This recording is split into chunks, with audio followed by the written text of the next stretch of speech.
criança no trono da Inglaterra.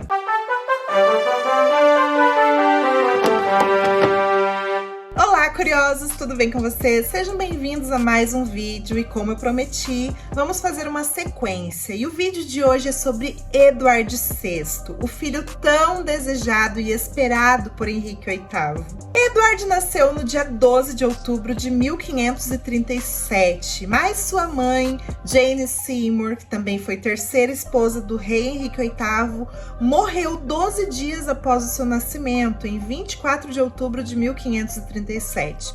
Agora Henrique VIII estava viúvo. Ele amava Jane Seymour, ou só amava o que ela deu para ele, que foi o filho tão aguardado, não é mesmo? E ela morre, então Henrique VIII agora está viúvo e com um filho. A criança cresce cercado por damas. Aos 6 anos de idade, ele começa então a ter uma educação mais rigorosa, aprendendo latim, italiano, a leitura das escrituras, né? Que ele começa então a ser criado no protestantismo de forma muito forte. E ele, inclusive, foi o primeiro monarca da casa Tudor a ser criado como protestante. Isso é uma informação muito importante para as decisões que ele toma lá na frente. Mas vamos do começo, né? Henrique VIII estava ali no leito de morte. Os nobres, os cortesãos estavam à sua volta, prestando as últimas homenagens a ele. E nos corredores do palácio já começavam-se a questionar. E agora, o que será do trono da Inglaterra? Porque afinal, Edward é uma criança, ele tem apenas 9 anos de idade. Aí tem Mary Tudor, 20 anos mais velha que o garoto, católica. Tem Elizabeth, protestante também. Então as pessoas começam a se perguntar qual seria o destino da Inglaterra. O rei Henrique VIII assinou um testamento dizendo ali como o reino da Inglaterra deveria ser dirigido a partir de sua morte. O seu sucessor claramente seria Edward, seu filho legítimo mais novo, porém homem. Então ele seria sucedido por Edward. E o governo de Edward seria conduzido por um conselho de regência. Neste conselho teriam 16 homens, mas nenhum deles teria um poder absoluto, sabe? A ideia era manter o equilíbrio na corte, só que os homens eram muito ambiciosos. Então o que acontece? Edward tinha um tio que também se chamava Edward, o Edward Seymour, que era irmão de sua mãe. Então, ele pensou, peraí, eu tenho direito, o garoto é do meu sangue. E ele, mais rápido que a velocidade da luz, deu seu jeito ali pra esquematizar tudo e se aproximar bem do garoto. Então é ele que leva para Londres Elizabeth, juntamente com Edward, e dá a notícia da morte de Henrique VIII. As crianças ali choram, ficam aos prantos, os servos que estavam em volta também ficam bem tristes com a notícia. E Seymour preparou tudo para a chegada do rei, para a coroação, tudo. Em 31 de janeiro de 1547, então, o rei Edward chega em Londres. Foi proclamado herdeiro ao trono e ali teve uma grande homenagem, a salva de canhões e tudo mais. E no mesmo dia, Edward nomeia Edward, seu tio, como Lorde Protetor da Inglaterra e governador da pessoa do rei. Agora, Edward Seymour era o homem mais poderoso da Inglaterra. E Edward Seymour era um homem forte, sério. Também tinha o desejo de melhorar a condição de vida dos pobres. Mas ele tinha também uma convicção inabalável que aquilo que ele pensava e acreditava, aquilo era certo e não importava o que os outros falavam. Então ele começa a ter inimigos na corte. Obviamente também muitos invejosos, com ciúmes por conta da posição que ele estava, que era uma posição muito poderosa. E a coroa inglesa estava com escassez de recursos e também dividida religiosamente, né? Por conta do rompimento com Roma, com o Vaticano, lá que Henrique VIII fez para então que ele pudesse se divorciar de Catarina de Aragão, sua primeira esposa. Então tinham os católicos de um lado, os protestantes de outro. Tinha também uma confusão com a Escócia, porque Henrique VIII queria que Mary Stuart da Escócia se casasse com Edward. O Tratado de Greenwich não aconteceu. Mary Stuart foi enviada ainda pequena para a corte da França, foi criada lá com Francis, que depois se tornou seu marido. Então, por conta dessa recusa e fugindo de Henrique VIII então fez um ataque devastador à Escócia, o que deixou a Escócia feroz. Aí Edward Seymour, então, o Lorde Protetor, tinha um irmão mais novo, Thomas Seymour. esse Thomas queria estar no lugar de Edward.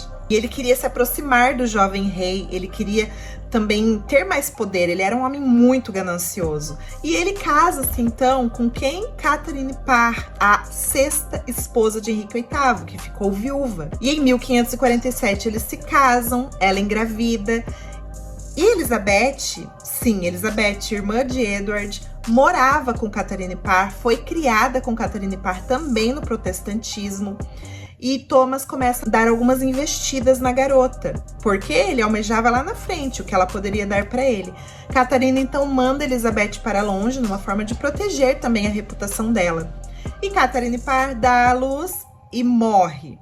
Aí tudo bem não, né? Tava tudo uma confusão já. Mas então, agora Thomas Seymour, o que ele pensa? Ele achou que era uma boa ideia sequestrar o rei. Então, ele vai até os aposentos do garoto com uma chave cópia que ele tinha, mata o cachorro do garoto e achou que ia ficar tudo bem, que agora ele ia ser o novo Lorde Protetor de Eduardo VI da Inglaterra, o que obviamente não aconteceu.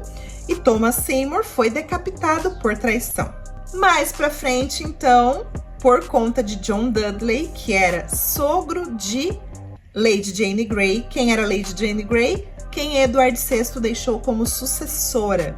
E John Dudley queria o lugar de Edward Seymour também. Trama ali uma conspiração, Edward Seymour também é decapitado.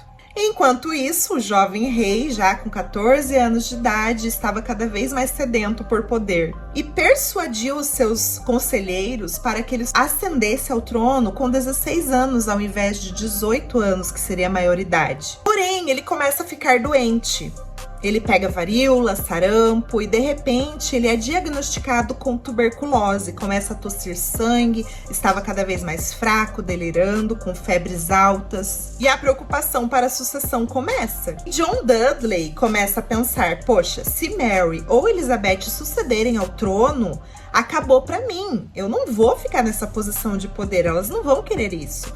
Então, o que acontecia? A próxima na linha de sucessão era Mary, se Edward morresse sem filhos.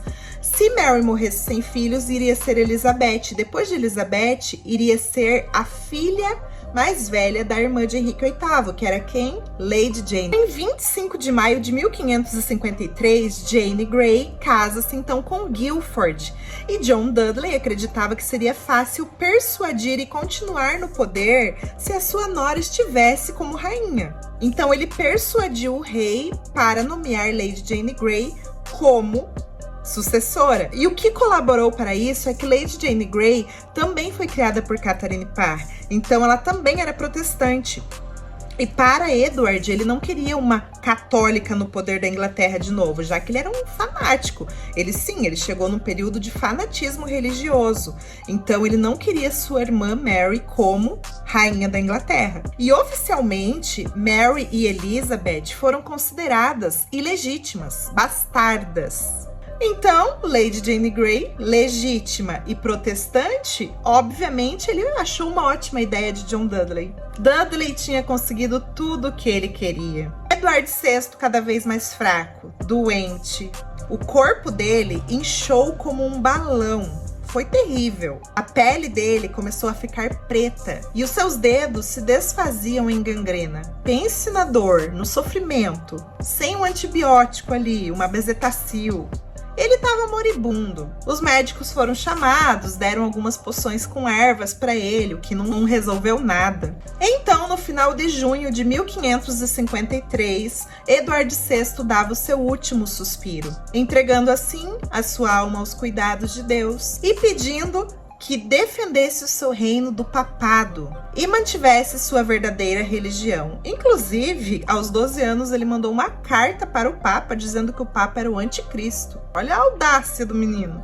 E o curto reinado de Eduardo VI, do filho que Henrique VIII tanto pediu para Deus, acabou.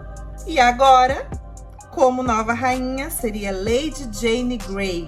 E Lady Jane Grey teve um reinado ainda mais curto do que de seu primo Edward, apenas 9 dias. O último vídeo que nós fizemos aqui no canal foi sobre Lady Jane Grey. Lá você vai entender um pouquinho mais da história dela. Eu espero que você tenha gostado desse vídeo, foi um prazer fazer esse vídeo para vocês. E o próximo vídeo será sobre Mary Tudor, a Maria sangrenta, Blood Mary. Será que era assim mesmo? Será que ela era tão sanguinária? Vamos saber no próximo vídeo. Agradeço muito por vocês estarem aqui me acompanhando, tá bom, gente? Um grande beijo e até a próxima.